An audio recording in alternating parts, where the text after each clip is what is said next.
What's up, guys? Dang, you guys are in the bat cave today.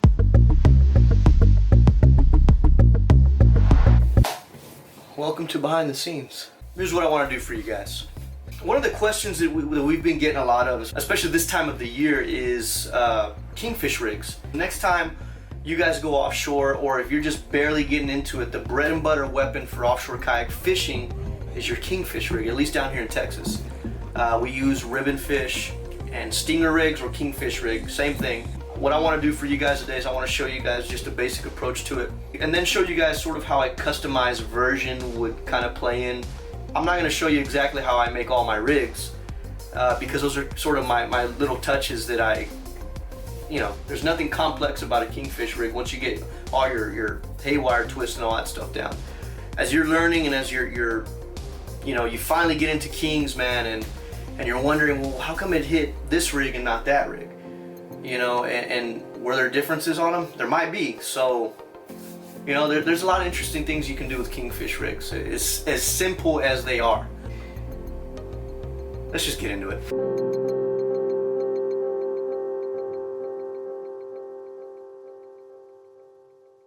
So what we use down here are ribbon fish. This is what we use for our Kingfish rigs. Like I said, bread and butter. You guys can walk into any tackle shop and pick up a dozen of ribbon fish here. These hooks right here that I like to use, these are by owner. These are the Gorilla Light size 2 hooks. They are actually designed for nose hooking. And some of you guys may say, wow, that's a pretty small hook you got there, feller. But I will explain that later. Swivels. Where most guys go wrong. Actually, where I've gone wrong too. A lot of my rigging really has been done by trial and error and a lot of research and asking a lot of questions. And you know what? Even to this day, I still don't feel comfortable with some of the stuff that I do. So I'm always tweaking my King rigs. With that being said, I can tell you right now that these bad boys right here, these are S-Pro swivel, and that is a 75-pound test. Tiny, tiny. The reason we get these tiny, if these are too big on your rigs, man, it actually attracts them. And I've been in situations where they're actually hitting that swivel and not hitting anything else around it. So you guys have seen those big, huge knocker swivels, and they're like 75-pound test. And then you got this little guy right here from S-Pro that's 75-pound test, and it is as stealthy as can be. And you will have, I guarantee you will have less cutoffs if you use these small swivels. Please do not pay attention to this hook. This is an oversized hook. I'm going to show you guys why I do not like using big hooks versus a small hook. So pay no attention to this hook. Alright, but I do want you guys to pay attention to this little fancy skirt here. That is what we call a teaser skirt. And it's an attractant, it's just something that sort of catch the eye. It's, of course, sort of water clarity dependent, but some of them are like a high silver glittery. Some of them are kind of rainbow clear color. You'll notice that I actually have 2 different brands here.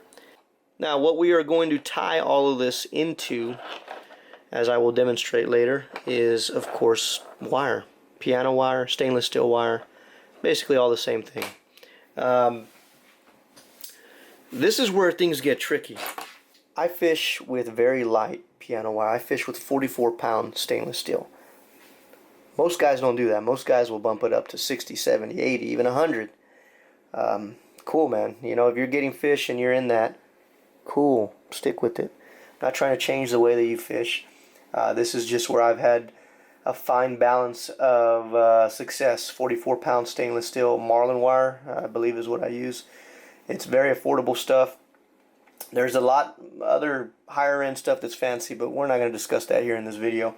Hooks. These are 4X strong hooks.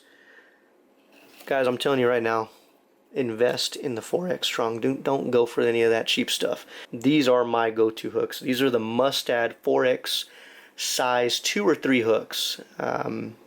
Just take a good look at them.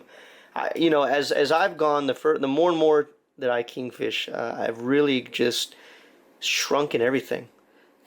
Again, another thing that I'll discuss later on in the video, but let's get to this rigging part. All right, we have our swivel,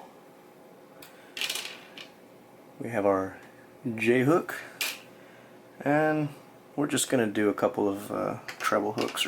And this is our 44-pound stainless steel.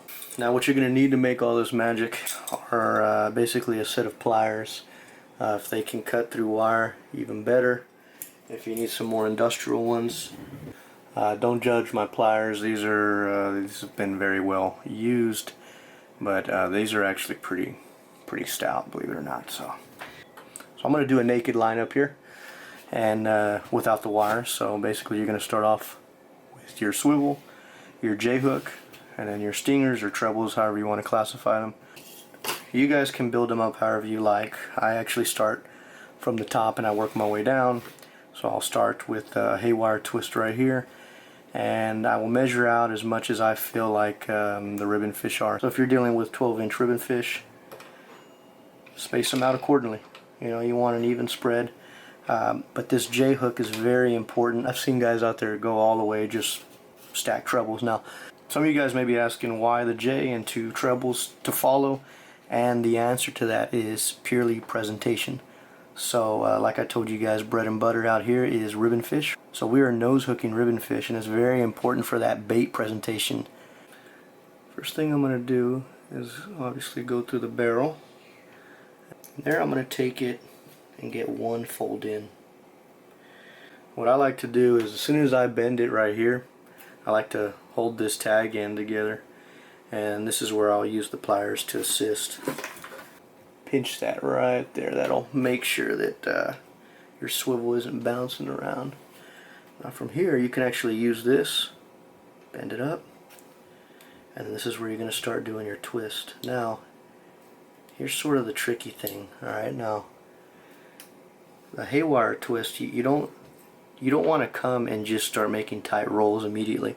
You actually want to space out your first 2, 3, even 4 rolls if you'd like. The reason we do that is it sort of acts as a shock. You know, just like your shocks in your car whenever they're bouncing up and down when you hit a bump.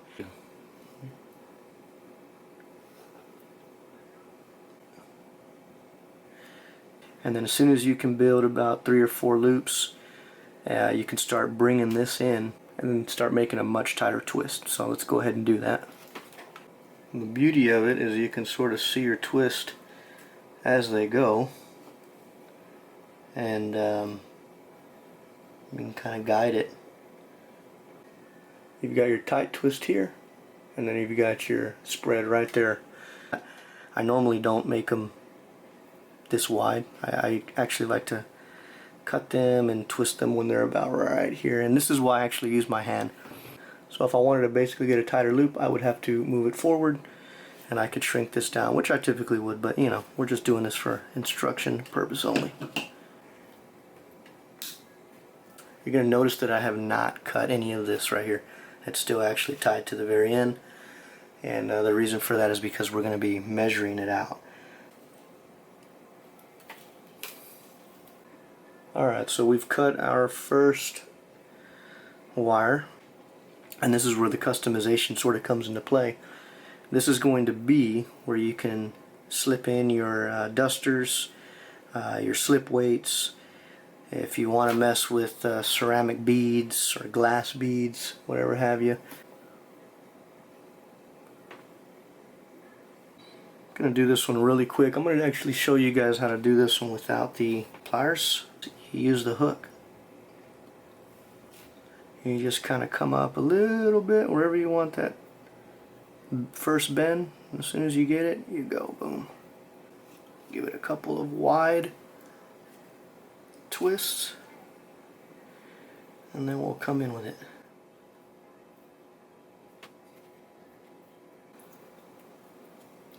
Remember to close your eyes, and okay, so you have your first 2 connection points. You got your swivel, you got your 44-pound stainless steel, or whatever gauge you choose to use of wire, and you got your first J hook there. The next part of this is going to be to go ahead and interlink them. Now, I've seen guys actually tie into the actual Haywire part of it. I actually make everything go through the loops of the hook. I don't feel very comfortable having two Haywires, especially that are 44-pound interlocking. You really don't need that. What you need to do is you just need to make sure that you have the proper gauge of hook to match the wire. And what happens is that, you know, whenever everything's in line, you're going to notice that some hooks, once they're actually done, lean out, they pivot out, and so then you get a crooked presentation. And so the trick to it is just finding a good loop size that's going to complement the gauge of your hook. So let's go ahead and tie this next one on. So remember, I'm not going to go through the Haywire twist. I'm going to go through the actual hook loop, keep everything separated, come up, give myself enough play here to work with, pinch down, there again, turn it, come back to the first bend, and go ahead and start making your twists. Keep the spread to about 3. This is usually what I do. You can do more or less. And then start bringing it in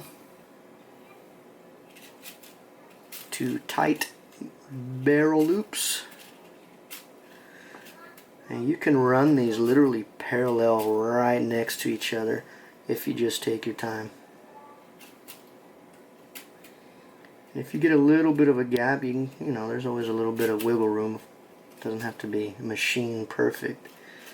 But if you're like me and you're kind of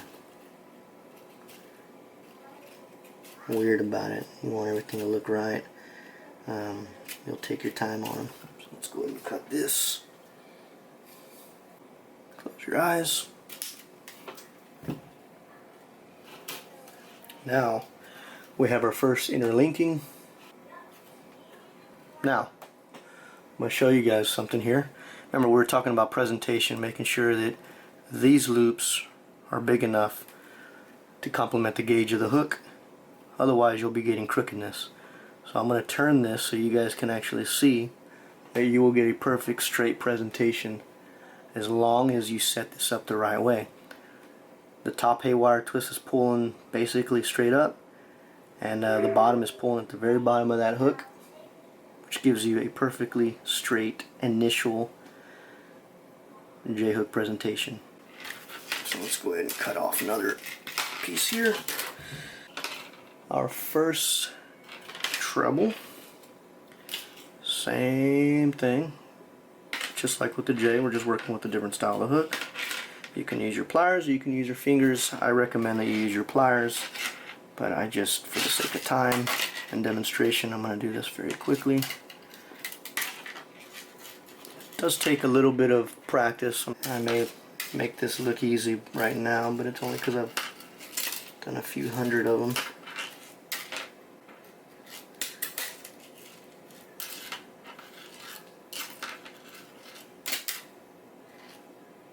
Alright, so here's where we're at. Now we've got the J.